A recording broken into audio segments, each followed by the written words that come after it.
దేవుని పరిశుద్ధ నామానికి మహిమ కలుగును గాక. ప్రభునందు అత్యంత ప్రియులైన మీ అందరికీ మన ప్రభువును జగత్ రక్షకుడైన యేసుక్రీస్తు ప్రభు వారి ప్రశస్తమైన నామంలో అందరికీ నా నిండు వందనాలు చెల్లిస్తూ ఉన్నాను.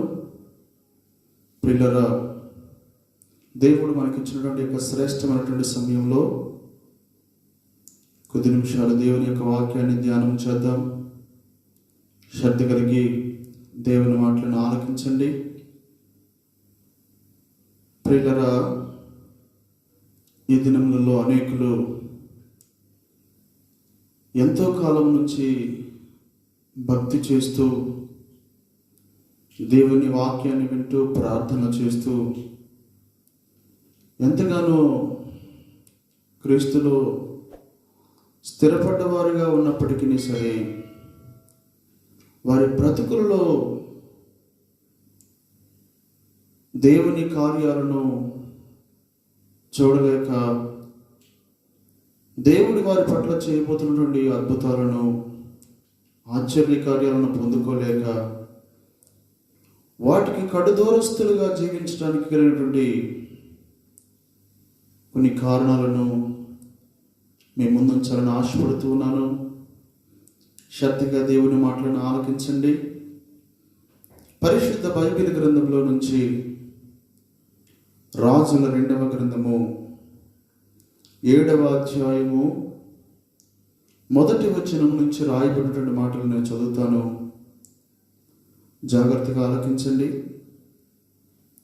అప్పుడు ఎలీషా రాజుతో ఇట్లనెను, యెహోవా మాట ఆలకించుము.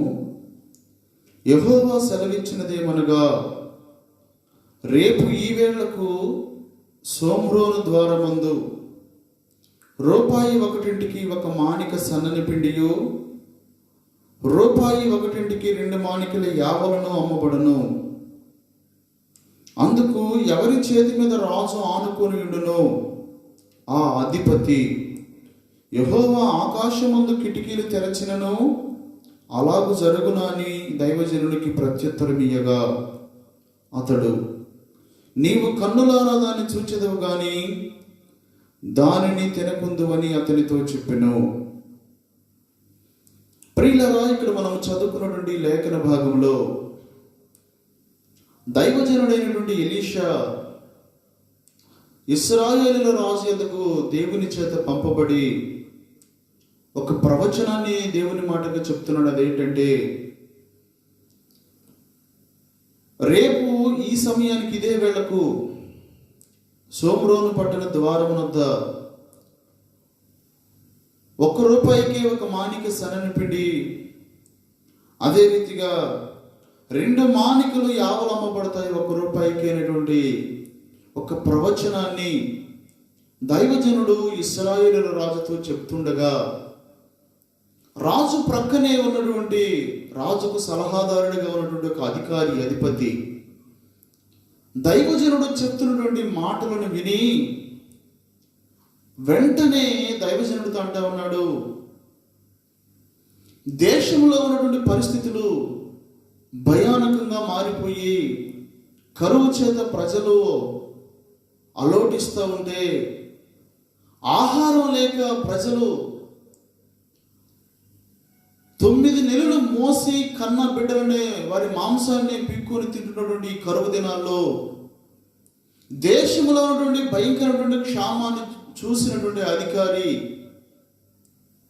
దైవజనుడు చెప్తున్నటువంటి మాటలు విన్న తర్వాత రాజుతో చెప్తున్నాడు, ఏమన్నా తెలుసా రాజా, ఆ దైవజనుడు చెప్తున్నటువంటి మాటలు మీరు నమ్మకండి. ఎందుకంటే ప్రస్తుతం ఉన్నటువంటి పరిస్థితులు మీరు చూస్తున్నారు, ఎంత భయంకరంగా ఉన్నాయో, ఎంత భయానకంగా ఉన్నాయో మీరు చూస్తున్నారు. కాబట్టి మీరు దయచేసి అతని మాటలు నమ్మొద్దు అన్నట్లుగా, పిల్లరా, సాక్షాత్తుగా దైవజనుడితో అంటున్నాడు, దేవుడు ఆకాశపు కిటికీలు తెరిచినా సరే అది నిజంగా జరిగిద్దా? ఇది ఎంత మాత్రము కూడా జరగదు అనే రీతిగా ఈ యొక్క అధికారి తాను నమ్మక ఇశ్రాయేలు రాజు యొక్క నమ్మికను కూడా చిన్న భిన్నం చేసేటువంటి ప్రయత్నం చేస్తున్నాడు. కానీ దైవజనుడు బహు స్పష్టంగా చెప్తున్నాడు ఏమనంటే, నీవు కన్నులారా దాన్ని చూస్తావు కానీ ఎంత మాత్రము కూడా తినకుందువుగాక అని పలికాడు. ఎందుకు దైవజనుడు అలాంటి మాట పలకవలసినటువంటి పరిస్థితి ఏర్పడిందంటే, దేవుని మాట నమ్మలేని కారణాన్ని బట్టి నేను. ఎందుకంటే మనము సేవిస్తున్నటువంటి దేవుడు ఆశ్చర్య కార్యములను చేయు దేవుడు, అద్భుతాలు చేయు దేవుడు. ఆయన ఎంతైనా నమ్మదగిన దేవుడు. ఆయనకు అసాధ్యమైనది ఈ విశ్వంలో ఎక్కడా లేదు. ఆయన చాలిన దేవుడు, నమ్మదగిన దేవుడు అయి ఉండగా వారు దేవుని యొక్క శక్తిని, దేవుని యొక్క గొప్పతనాన్ని నమ్మలేక అల్ప విశ్వాసంతో, అపనమ్మికతో అలాంటి మాటలు పలుకుతున్నాడు. కాబట్టి దైవజనుడు అంటూ ఉన్నాడు, ఇది దేవుడు చెప్పిన మాట ఖచ్చితంగా జరిగి తీరుతుంది. కానీ నీవైతే జరుగుతున్నటువంటి కార్యాన్ని నీ కన్నులారా చూస్తావు కానీ దానిని ఎంత మాత్రమూ తినకుందువుగా కానీ పలికడండి. పిల్లలు, నిజంగా ఇక్కడ దైవజనుడు చెప్పినటువంటి మాట దేవుడు మాట కాబట్టి దేవుడు దాన్ని ఖచ్చితంగా, దైవజనుడు ఏ మాట అయితే చెప్పాడో దేవుని మాటగా, దైవజనుడు చెప్పిన సమయానికి నిజంగానే సోమరోను పట్టణపు ద్వారమున యొద్ద రూపాయి ఒకటింటికి ఒక మానిక సన్నని పిండి, 2 మానికల యావలో 1 రూపాయికి నిజంగానే అమ్మబడ్డాయి. నిజంగా ఈ అధికారికి ఇలాంటి సందేహము, ఇలాంటి అపనమ్మిక అనేది ఎందుకు కలిగిందంటే, అప్పటికే దేశంలో ఉన్నటువంటి పరిస్థితులు అనేవి వారు చూస్తున్నారు. ప్రజలు ఆహారానికై అలవటిస్తూ ఒక గాడి తలకాయి 80 రూపాయలకును, అరపావు పావు రూపాయట 5 రూపాయలకు అమ్మబడుతున్నటువంటి ఆ దినాల్లో. అంత మాత్రమే కాదు, తాము కన్న బిడ్డలనే సొంత తల్లిదండ్రులు వారి మాంసాన్ని వండుకొని ఆహారం లేక పసిబిడ్డలను చంపుకొని తింటున్నటువంటి ఆ దినాల్లో పిల్లరా, ఆ యొక్క పరిసర ప్రాంతాల్లో కరువు అనేది విలయతాండం చేస్తూ ఉన్నది. కరువు బేభత్సం సృష్టిస్తూ ఉంది. అలాంటి సందర్భంలో దైవజనుడు దేవుని ద్వారా పంపబడి ప్రవచనం పలికినప్పుడు ఆ పరిస్థితులను బట్టి వారు నమ్మలేక అపనమ్మకతో ఉన్నారు. కానీ దేవుడు అసాధ్యమైన దాన్ని సుసాధ్యము చేయగలడు. ఆయన ఎంతైనా నమ్మదగిన దేవుడు. ఎందుకంటే అంతఃక్రితమే దేవుడు తన భక్తుల జీవితాల్లో చేసినటువంటి కార్యాలు వారు చూశారు, వారు విన్నారు. కానీ పిల్లరా, తమ సందర్భం తమ కాడికి వచ్చిన తర్వాత సరికి దేవుని మాటలు నమ్మలేనటువంటి వారిగా అపనమ్మకతో ఉన్నారు. కాబట్టి ఈ యొక్క అధికారి దేవుని కార్యాన్ని కన్నులారా చూశాడు కానీ దానిని అనుభవించలేకపోయాడు. అది ఎలాగంటే, దైవజనుడు చెప్పిన ప్రకారంగానే సోమరోను పట్టణపు ద్వారము యొద్దకు ఆ ధాన్యము ఎలా తీసుకుని రాబడదంటే, అప్పటికే పిల్లరా సిరియా దేశపు సైన్యము ఆ పట్టణము చుట్టూ కూడా బహు కఠోరముగా, ఎంతో భయంకరంగా పిల్లరా యుద్ధం చేయడానికి సైన్యాన్ని వ్యూహపరిచినటువంటి సందర్భంలో ఎవరు సోమరోను పట్టణంలోకి రావడానికి కానీ పోవడానికి కానీ వీలు లేక, ఎలాంటి రవాణా లేక వారికి ఆహార పదార్థాల సప్లై అనేది ఆగిపోయిందండి. అలాంటి సందర్భంలో కరువు వచ్చింది. దేవుడు ఆ కరువు నుంచి ఇశ్రాయేలు ప్రజలు తప్పించడం కొరకై పిల్లరా సిరియా దేశంలో, ఇశ్రాయేలు దేశంలో సోమరోను పట్టణం చుట్టూ వ్యూహపరిచినటువంటి ఆ సైన్యాన్ని దేవుడు మొట్టమొదటిగా పారద్రోలేరు అక్కడి నుంచి. ఆ సిరియా దేశపు సైన్యానికి దేవుడు విస్తారమైనటువంటి రథముల గుర్రాల శబ్దము దేవుడు వారికి వినిపింపచేయగా, ఇశ్రాయేలీయుల రాజు ఐగుప్తు దేశపు రాజును మరికొంతమంది రాజులను కలుపుకొని మన మీదకి యుద్ధానికి రావటానికై బయలుదేరి వస్తున్నాడు అనేటువంటి ఒక భ్రాంతి భ్రమ దేవుడు వారిలో కలిగించినటువంటి కారణాన్ని బట్టి వారు నిజముగానే పిల్లరా ప్రాణభయం చేత మన ప్రాణాలు దక్కించుకుంటే చాలు అనే ఒక ఉద్దేశంతో వారు తమ గుడారాలను విడిచిపెట్టి వెళ్ళారు. వారు తమతో తీసుకొచ్చినటువంటి ఆహార పదార్థాలను, తమ పశువులను, తమ బంగారాన్ని, తమ వెండిని, తమ ధనాన్ని అక్కడ వారి యొక్క గుడారాల్లో విడిచిపెట్టి వారు ప్రాణభయం చేత ప్రాణాలు దక్కించుకోవడం కోసం పారిపోయారు. ఆ సందర్భంలో ఆ పట్టణం వెలుపులో ఉంచబడినటువంటి 4 కుష్ఠరోగులు వారు ఆకలికి తట్టుకోలేక పట్టణంలోకి వెళ్తేనేమో ఆహారం లేదు, అక్కడికి వెళ్ళి అలాగ చనిపోతాం కాబట్టి ఏ విధంగానైనా సరే సిరియా దేశపు సైన్యం దగ్గరికి వెళ్దాం, దండు దగ్గరికి వెళ్దాం, అక్కడికి వెళ్ళి వారిని ఆహారం అడుగుకుందాం పదండి. ఒకవేళ చంపితే వారి చేతిలో చనిపోదాం, లేదు వారు మన ఎడల కనికిరపడి ఏదైనా భోజన పదార్థాలు పెడితే తిని బ్రతుకుదామని వెళితే పిల్లగా అక్కడికి వెళ్ళి చూస్తే వారి వారి గుడారాల్లో ఎవరూ లేరు. సిరియా దేశపు సైన్యం యొక్క గుడారాలన్నీ కూడా ఖాళీగానే ఉండిపోయాయి. అక్కడ ఎలాంటి మనుష్య సంచారం అనేది లేదు. వారు ఆకలికి తట్టుకోలేక అక్కడ ఉన్నటువంటి ఒక గుడారంలోకి వెళ్ళి చూస్తే అక్కడ కొన్ని ఆహార పదార్థాలు ఉన్నాయి. వారు తిన్నారు. తిన్న తర్వాత ఆ పరిసర ప్రాంతాలన్నీ వెతికినప్పుడు చూస్తున్నప్పుడు ఎవరు కనపడకపోయేసరికి వారికి కావలసినటువంటి కొన్ని పదార్థాలను, కొంత బంగారాన్ని తీసుకొని వెళ్ళి దాచుకున్నారు. కొంత ధాన్యాన్ని తీసుకుని వెళ్ళి దాచుకున్నారు. వారిలో ఉన్న ఒక వ్యక్తి అంటాడు, ఇది మనం చేయడం అనేది మంచిది కాదు, ఈ విషయాన్ని మన దేశపు రాజుతో చెప్పాలి అని చెప్పేసి ఒక ఆలోచనతో పిల్లరా వారందరూ ఒకటిగా ఆలోచించి ఆ పట్టణపు ద్వారపాలకుడి దగ్గరికి వెళ్ళి ఈ విషయాన్ని చెప్తున్నాడు. అయ్యా, మేము సిరియా దేశపు దండుపేటలకు వెళ్ళాం, అక్కడికి వెళ్ళి చూస్తే ఆ దండు దగ్గర ఎవరూ లేరు, ఆ గుడారాలన్నీ ఖాళీగా ఉన్నాయి. వారితో తీసుకొచ్చినటువంటి ఆహార పదార్థాలన్నీ కూడా ఆ గుడారాలను వారు నిల్వ చేశారు. వారి బంగారాన్ని, తమ ధనాన్ని, వారి పశువులను అక్కడే విడిచిపెట్టి వారు పారిపోయారయ్యా.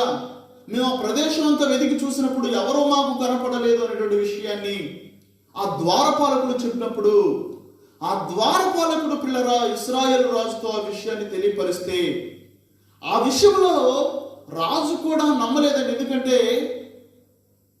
సిరియా దేశపు సైన్యము ఒకవేళ ఎలాంటి ఆలోచనతో మనలను పట్టుకోవడం కోసం ఏదైనా ప్లాన్ చేశారనేటువంటి ఒక ఆలోచనతో అపనమ్మికతో ఉన్నప్పుడు అక్కడ ఉన్నటువంటి కొందరు వ్యక్తులు చెప్తున్నారు, సరే కొందరు మనుషులను పంపించండి రాజా, ఒక 4 5 మనుషులను పంపించండి. వారు వెళ్ళి చూసినప్పుడు ఒకవేళ అక్కడ ఎవరైనా ఉంటే పోయిన 5 వ్యక్తులు చనిపోతారు కదా, ఎవరో లేని పక్షంలో మనమందరం కూడా బ్రతికిపోతాం అనేటువంటి ఒక ఆలోచన చెప్పినప్పుడు కొందరు మనుషులను ఆ ప్రదేశానికి పంపినప్పుడు వీరు వెళ్ళి చూస్తే యోర్దాను దాటేంత వరకు కూడా పిల్లలు ఎక్కడా సిరియా దేశం వారి యొక్క జాడ కనుగొనలేదు. వారు వెళ్ళినంత దూరం కూడా వారి వారి వస్తువులు అక్కడక్కడ పడిపోయి ఉంటే వారు గమనించారు. ఆ విషయాన్ని తీసుకొచ్చి రాజు దగ్గరికి చెప్పినప్పుడు పిల్లరా వెంటనే రాజు కొన్ని రథాలను ఆ ప్రదేశానికి పంపి ఆ సిరియా దేశపు సైన్యంలో ఆ దండుపేటలో వారితో ఉన్నటువంటి ఆ గుడారాల్లో ఉన్నటువంటి ఆహారపు నిల్వలన్నీ కూడా తీసుకొచ్చి సోమ్రోను పట్టణపు ద్వారం యొద్దే అమ్మకానికి పెట్టారండి. సోమ్రోను పట్టణపు ద్వారం యొద్ద సరిగ్గా దైవజనుడైనటువంటి ఎలీషా ఏ ప్రదేశానికి చెప్పాడో అదే ప్రదేశంలో వారు తీసుకొచ్చినటువంటి ఆహార పదార్థాలు అమ్మకానికి పెట్టినప్పుడు పట్టణంలో ఉన్నటువంటి ప్రజలందరికీ ఈ విషయాన్ని తెలియపరిచారు. ఇదిగో సోమ్రోను పట్టణపు ద్వారం యొద్ద ₹1 ఒక మానిక సన్నని పిండి, ₹1 2 మానికలు యావలు అమ్మబడుతున్నాయి అనేటువంటి ఒక సమాచారాన్ని ప్రజలకు తెలియపరిచినప్పుడు అప్పటి వరకు ప్రజలకు ఆహారం దొరకక కరువుతో అలమటిస్తున్నటువంటి ప్రజలు ఆహారము దొరుకుతుందనేటువంటి ఒక ఆశతో పిల్లరా గుంపులు గుంపులుగా పట్టణమంతా కూడా సోమ్రోరు పట్టణపు ద్వారం దగ్గరికి వెళ్ళింది. అయితే ఆ ఆహార పదార్థాలను విక్రయించడానికి రాజు దగ్గర సలహాదారుడిగా ఉన్నటువంటి యొక్క అధికారి ఉంచినప్పుడు ప్రజలు ఒక్కసారిగా రావడం, ఎక్కువ మంది ప్రజలు ఆ స్థలంలో గుమికూడటం, వెనక ఉన్నటువంటి ప్రజలకు వారికి ఆహార పదార్థాలు అందుతాయో అందవేమన్నటువంటి ఒక ఆలోచనతో భయంతో పిల్లరా అక్కడ భయంకరంగా తొక్కిసలాట జరిగినట్లుగా మనం చూస్తాం. ఆ తొక్కిసలాటలో రాజుని అపనమ్మకానికి గురి చేసినటువంటి అధికారి ఎవరైతే ఉన్నారో దైవజనుడు చెప్పినట్లుగా పిల్లరా ఆ ప్రజల తొక్కిసలాటలో వారి కాళ్ళ కింద తొక్కి చనిపోయాడు. కానీ దేవుడు చెప్పినటువంటి మాట దైవజనుడు ఏ సమయం అయితే చెప్పాడో రేపు ఇదే సమయానికి సోమ్రోరు పట్టణపు ద్వారం యొద్ద ఖచ్చితంగా ₹1 ఒక మానిక సన్నని పిండి 2 మానికలు యావలు అమ్మబడతాయి అనేటువంటి చెప్పిన మాట స్పష్టంగా నెరవేరిందండి. స్పష్టంగా నెరవేరింది. దేవుడు చెప్పినటువంటి మాట స్పష్టంగా నెరవేరింది. ఎందుకంటే మన దేవుడు శక్తి కలిగిన దేవుడు. ఆయనకు అసాధ్యమైనది ఏదీ లేదు. ఆయన ఎంతైనా నమ్మదగిన వాడు, చాలిన దేవుడు కనుక పిల్లరా ఆయన ఖచ్చితంగా తన బిడ్డల జీవితాల్లో కార్యాలు చేయగలడు. ఇప్పటి వరకు మనం చూసినటువంటి ఈ సందర్భంలో రాజుకి సలహాదారుడిగా ఉన్నటువంటి యొక్క వ్యక్తి దేవుని మాట నమ్మలేదు కనుకనే తన బ్రతుకులో పిల్లరా దేవుడు చేసినటువంటి కార్యాన్ని అనుభవించలేకపోయాడు. అక్కడ జరిగినటువంటి కార్యాన్ని తను అనుభవించలేక చనిపోయాడు. ఎందుకు చనిపోయాడు అంటే అతనిలో ఉన్నటువంటి అపనమ్మిక. దేవుని మాట అంటే అతనికి నమ్మిక లేదు, నమ్మలేదు కనుకనే పిల్లరా అతను అక్కడ చనిపోయినట్లుగా మనం చూస్తూ ఉన్నాం. నిజముగా ఈరోజు క్రైస్తవులుగా దేవుని బిడ్డలుగా చలామణి అవుతున్నటువంటి మనము దేవుని వాక్యంలో రాయబడినటువంటి అనేక సందర్భాలు మనం చదువుతున్నాం, మనం వింటున్నాం.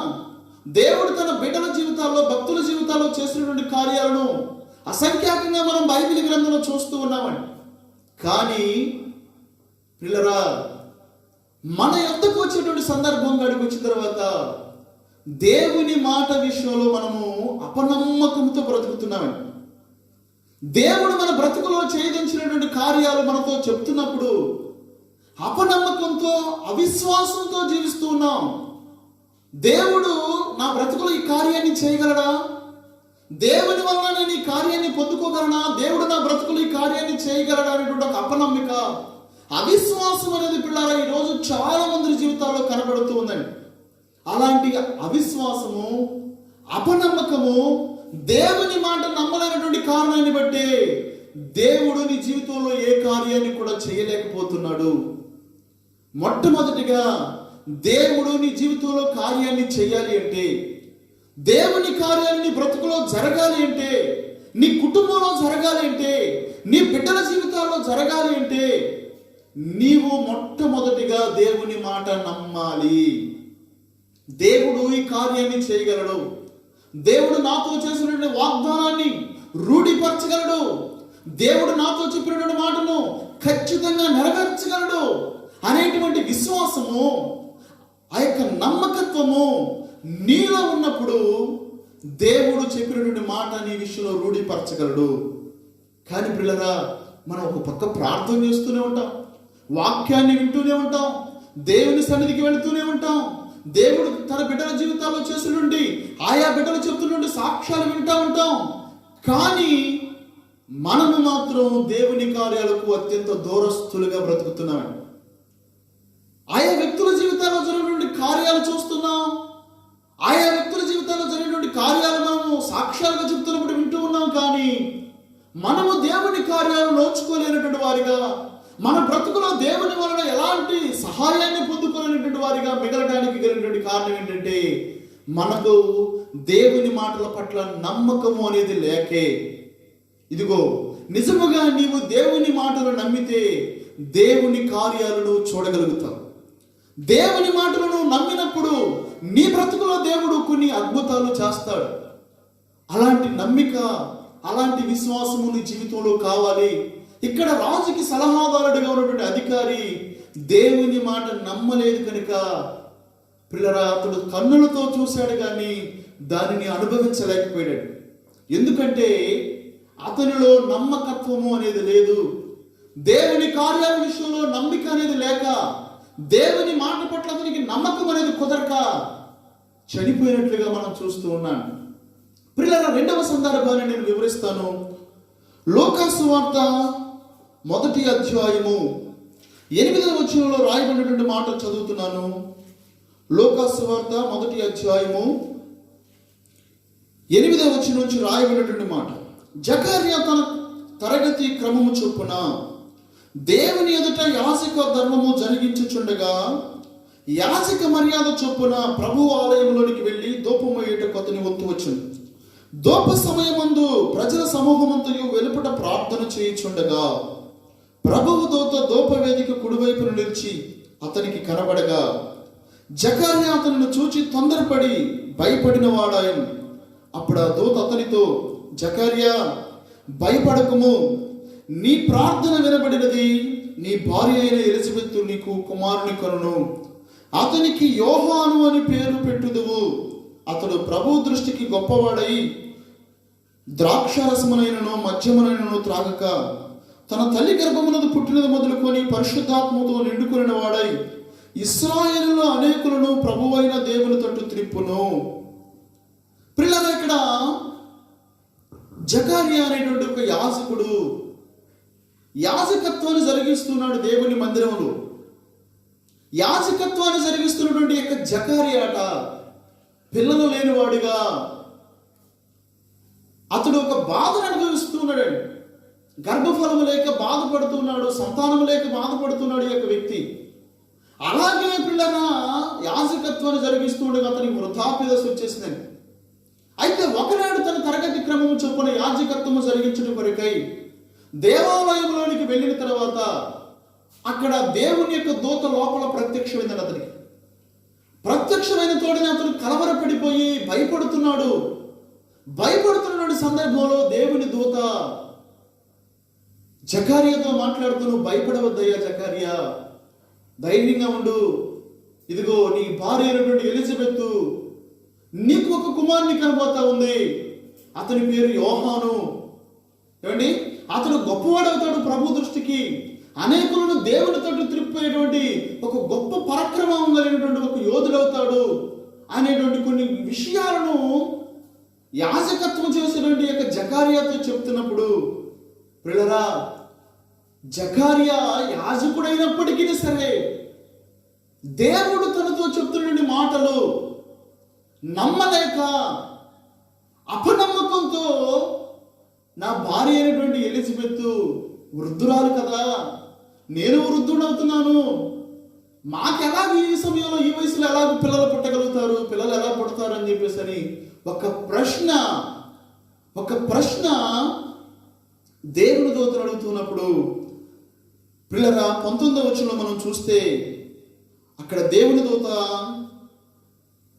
జకర్యాతో మాట్లాడుతా ఉంది. ఏమనంటే, నేను దేవుని సముఖమందు నిలుచు గాబ్రియేలును, నీతో మాట్లాడుటకును ఈ సువర్తమానమునకు తెలుపుటకును నేను పంపబడ్డాను. మరియు నా మాటలు వాటి కాలమందు నెరవేరును. నీవు వాటిని నమ్మలేదు గనుక ఈ కార్యములు జరుగు దినము వరకు నీవు మాట్లాడక మౌని అయి ఉందువు.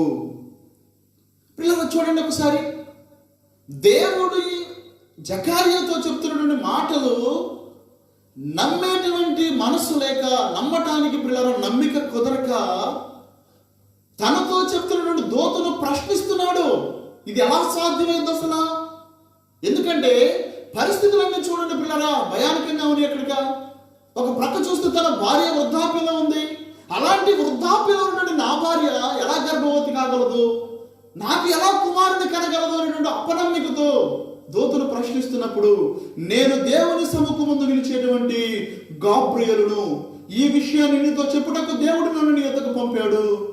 కానీ నీవు నా మాట నమ్మలేదు కనుక, నీవు నా మాటను నమ్మలేదు కనుక ఆ కార్యాన్ని నువ్వు జరిగే నాటి వరకు నీవు మాట్లాడక మౌనివై ఉంటావు అనేటువంటి విషయాన్ని దేవుని దూత గాబ్రియేలు జకర్యాతో మాట్లాడుతున్నాను.